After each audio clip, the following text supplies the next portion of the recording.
गुरुर्विष्णु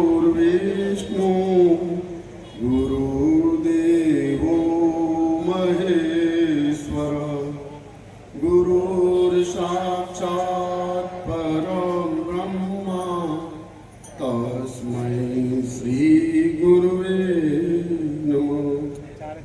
ध्यानमूलं गुरुमूर्ति पूजामूलं गुरुपदम् मंत्रमूलं गुरुर्वाक्यं मोक्षमूलं गुरुर्कृपा मोक्षमूलं गुरुर्कृपा।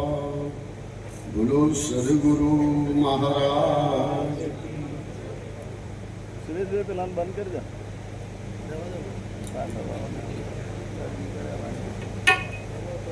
ओછું કરી દે 1:15 મિનિટ ચાલ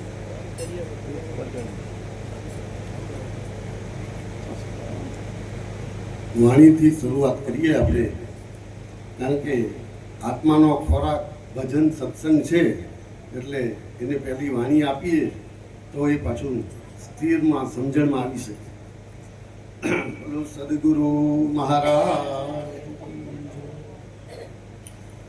દાનવ માનવ થઈ જાય સંતોના સંગમાં,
જમા શ્યામ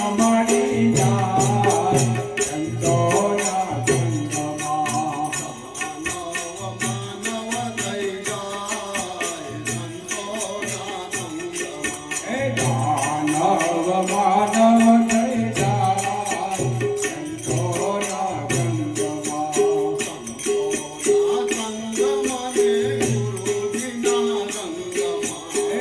સંતોના સંગમાં ને ગુરુજીના રંગમાં. દાનવ માનવ થઈ જાય સંતોના સંગમાં.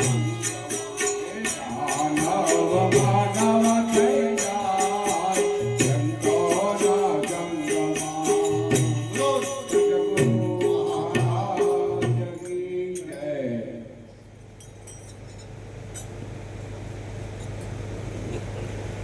ઘણી વખત આપણે વાણી તો કહીએ પણ ઘણી વખત રાગ નથી આવતો. પણ અહીંયા બાપુજી એમ કહે છે વાણી ગાઓ પણ બોધના આધારે એ સમજણમાં લાવો. જો બોધના આધારે સમજણમાં લાવશો તો આપણું સ્વરૂપ એટલું આનંદિત અને સદોદિત આપણા સ્મરણમાં રહેશે. આ વાણી આપને શું કહી રહી છે? જ્યારે આપણે ગુરુ મહારાજના દ્વારે જઈએ છીએ ને ત્યારે દાનવતામાં હોય છે, આપણે અજ્ઞાનતાવાળું જીવન હોય છે. આપણું હોય છે બધું જ્ઞાન સબર, પણ એના ઉપર આવરણો ચડી ગયા છે. એટલે દાનવતા રાખીને દાનવતાવાળું જીવન જીવીએ છીએ. હું બરાબર જીવું છું એવું નક્કી કરી લીધું છે, પણ હોય છે જૂઠું. એ ક્યારે સમજાય છે? જ્યારે ગુરુ મહારાજના દરબારમાં આપણે પોતાની સમજ પાકી કરવા માટે ઉતરીએ છીએ ત્યારે દાનવમાંથી માનવ બનાવવાનું ગુરુ મહારાજ કાર્ય કરે છે. જો માનવ બનીશું તો આ રસ્તાના લાયક આપણે બનીશું. જો મનુષ્ય કે માનવ નહીં બનીએ તો આ રસ્તો આપણે મળશે નહીં. રસ્તો મેળવવા માટે પહેલાં દાનવતા મુક્ત કરી માનવતાને પકડવી પડશે. અને માનવતા હશે તો અવિવેકમાંથી વિવેકશીલ બનીશું. સારું શું અને ખરાબ શું એની સભાનતા આપણા જીવનમાં આવશે. એટલે આ ભજન આપને કહે છે ભાઈ દાનવ માનવ બની જાય તો દાનવ એટલે આપણે અજ્ઞાનતામાં જીવન જીવીએ છીએ અને સંતોનો સંગ મળે. પણ ક્યારે મળે છે? કે સાચા સદગુરુની પ્રાપ્તિ થાય, અંદર આપણું સ્વરૂપ પાકું કરાવી દે, પછી સંતોનો સંગ થાય છે. સંતોનો સંગ તો હોય છે પણ ભૂલામણી વાળો હોય છે. અજ્ઞાનતામાં ખાલી સંત આયા એટલે દર્શન કર્યા બેસી ગયા, પણ એનો ભાવાર્થ સમજાતો નથી. કેમ કે વાણીનો પૂર્ણ શબ્દ બોધને આધારિત આપણે સમજણમાં આવે છે. અને બોધને ઊંધું કરીએ તો શું થાય? દબો. જ્યાં સુધી ગુરુ મહારાજનો દબો આપણી ઉપર ના પડે ત્યાં સુધી સાચી સમજ નહીં આવે. બોધ તો ગ્રહણ કરી ગયા પણ છેલ્લે એનો દબો તો લેવો જ, આશીર્વાદ તો લેવા જ પડે. અને એ લઈએ ત્યારે જ આ ભજનનો મર્મ આપણે સમજાય. બાકી તો સમજવું બહુ કઠિન છે. અને આજે આપણા જીવનમાં બાપુ જેવા પરમ પૂજ્ય સંત મળ્યા છે, એની અમૃત વાણીનો લાભ મળી રહ્યો છે. ક્યાંથી ક્યાં લઈને આપણે અહીંયા પીસવા માટે આવી રહ્યા છે. ને આપણે કેટલા ભાગ્યશાળી છીએ કે આ લપુદાદાના પટાંગણમાં અને એના પરિવાર દ્વારા સુંદર આયોજનમાં બધા આપણે આત્માનું કલ્યાણ માટે આત્મદર્શન કરી રહ્યા છીએ અને અમૃત વાણીનો લાભ લઈ રહ્યા છીએ.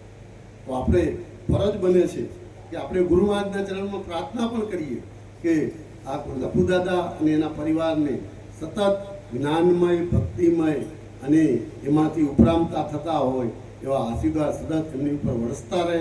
તો બોલો સદગુરુ મહારાજ કી જય. હવે આ ભજન આગળ કહે છે સંતોના સંગમાં અને ગુરુજીના રંગમાં. સંતોનો સંગ એટલે આ સત્સંગ. આ બધા સંતો છીએ તો સંતોના સત્સંગમાં આપણે ભેગા મળીએ અને ગુરુજીનો રંગ ત્યારે લાગે. ગુરુજીનો રંગ એટલે શું? કે ગુરુજીએ આપણે જે સમજણરૂપી બોધ આપ્યો છે એ બોધનો સંગતિ કરીએ આપણે ત્યારે એનો સંગ લાગશે. વાતો કરવાથી નહીં લાગે. પણ ગુરુ મહારાજે જે કંઈ પ્રતિજ્ઞા, આજ્ઞા, વચન પાળવાનું કીધું છે એ રહીશું તો ગુરુજીનો રંગ ને સંગ લાગશે આપણે. પછી આગળ કીધું કાગ મટી હંસ થાય છે પલકમાં. કાગ એટલે કાગડો. કોઈને પસંદ છે? કાગડાની વાણી પસંદ છે? કાગડો એટલે ખરાબ, પણ એ ખરાબ નથી. કાગડો આપણા કરતા સારો હતો અને બધા સરખા બનાવી હતા. એટલે કાગ મટીને હંસ થાય છે. એટલે હંસ એટલે સમજના ઘરમાં આવવા અને પોતે સંત બની, પોતે સમજણનો પાકો બોધિક બની અને હંસ બને છે.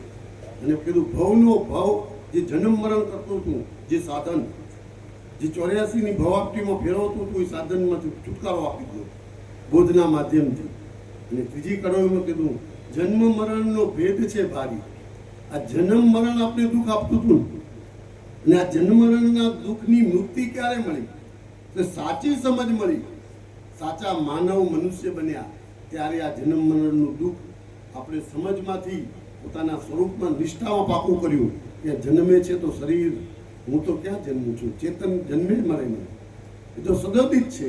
એવું આપણે આ જન્મ મરણમાંથી મુક્તિ અપાવી દીધી અને એ પલકમાં આપી દીધી. પલકમાં 14 કલાક 12 કલાકમાં બેસીએ છીએ અને જે જ્ઞાન આપને પૈસવામાં આવે છે, જે માથેના આવરણો શરીર ઉપર હતા એ બધા છૂટાવી લીધા અને ગુરુ મહારાજે આપણું જે અજ્ઞાન રૂપી સાધન સ્વીકારી અને નવડાવી ધોવડાવી ચોખ્ખું કરી જ્ઞાનમય બનાવી સમજણનું ઘર પાકું કરાવી અને આ જગતમાં પાછા ઉતારી દીધા છે.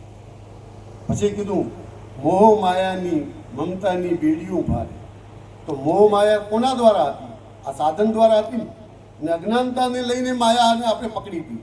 માયામાં આપણે માયા પકડે એમ નથી, પણ આપણે પકડી હતી. આ મારા છોકરા, આ મારી ગાડી, આ મારા બંગલા, હું આવો છું, મને આમ સાલ ઉડાડે, મને એમ બેસાડે, આથી બધા જ્ઞાનના આવરણોથી માયાના લઈને હતી. અને એ માયામાંથી મુક્ત કરાયો ત્યારે સમજણ પડી કે ભાઈ આ પલકમાં બધું દૂર થઈ ગયું. જ્યારે બોધનું સાચું જ્ઞાન પ્રાપ્ત થયું પછી કંઈ રહે ખરું આપને? શરીરવાળાને હતું, શરીર તો લઈ લીધું, તન મન ધન અને શીશ આપતા ગુરુ મહારાજના ચરણમાં સહેજે સ્વરૂપ ઓળખાવી દીધું કે ભાઈ તું આવો છે અને આવરણ લઈને તું અંદર ફસાઈ ગયો.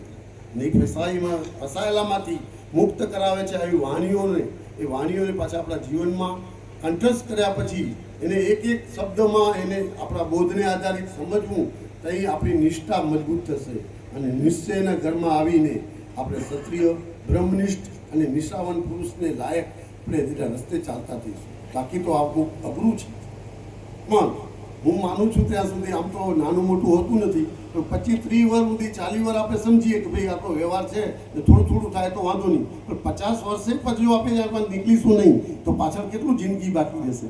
જે શેષ રહ્યું છે તો એને આવા સત્સંગના માધ્યમથી સંત મહાપુરુષના શરણામાં જઈને સત્સંગનો અમૃત વાણીનો લાભ લઈને આપણે બોધને પાકો કરીને આપણા બોધરૂપી અને શરીર જ્યારે આ પ્રાણ છોડવા તૈયાર કરે ને ત્યારે આપણી સ્થિતિ શું હોવી જોઈએ એ આપણે આ ભજનથી મર્મથી સમજાય છે. પછી કહ્યું ભાઈ કે જ્યાં બોધ લીધો છે અને ભયભીત થતું હતું આ સાધન આપણું, અને ભય છે કે નથી હવે આપણે નક્કી કરવાનું છે. બોધ પામ્યા છીએ અને હજુ પણ ભયની કંઈ અંદર છે, ઈચ્છાઓ છે, વાસનાઓ છે, વૃત્તિઓ બહિર્મુખમાં ચાલે છે બધી, ત્યાં સુધી આપણે હજી કાચું છે.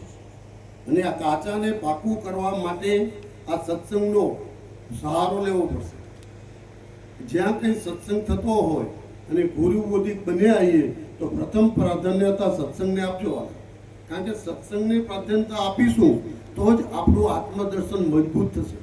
કારણ કે આત્મા કોઈ દ્રશ્યમાં તો છે નહીં, તો દ્રશ્યને પકડે સી રીતે? અનુભવથી પકડાય. એટલે આ સત્સંગના શબ્દો એક એક આપણે અનુભવમાં લઈ જાય અને એ અનુભવ જ્યારે આનંદમાં પરિવર્તિત થાય ત્યારે સમજવાનું કે ગુરુ મહારાજની કૃપા અને ગુરુ કૃપા ही કેવલમ કહેવાય. આ સ્થિતિમાંથી આપણે ત્યાં રસ્તામાં ચાલતા થઈશું. મનુષ્ય જીવન મળવું અતિ દુર્લભ છે.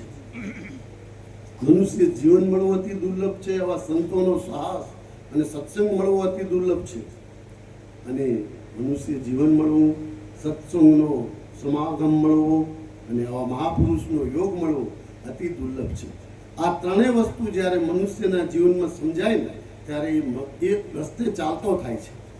આ ચાલતા ચાલતા ક્યારે આપણું પરમાત્મા આપણે વિલીન કરી દેશે એ નક્કી નથી. પણ આ ત્રણ વસ્તુને આપણે ધ્યાનમાં રાખવાની છે. જ્યાં સુધી માનવતા નહીં પ્રગટે, સાચી મનુષ્યતા નહીં આવે, ત્યાં સુધી વિવેકની જાગૃતિ નહીં આવે.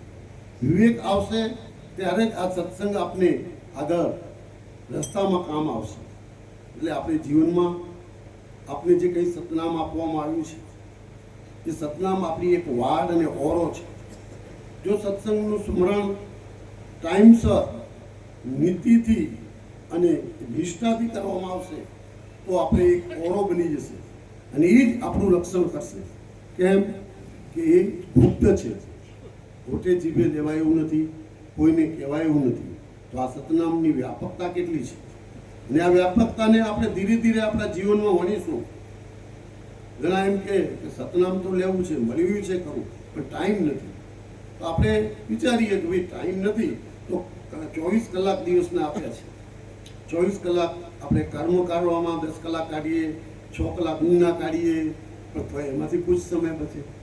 એટલે સંતે કીધું છે, જબ તક જિંદગી रहेगी फुर्सत न होगी काम से, कुछ समय ऐसा निकालो, પ્રેમ કર લો શ્રી રામ સે.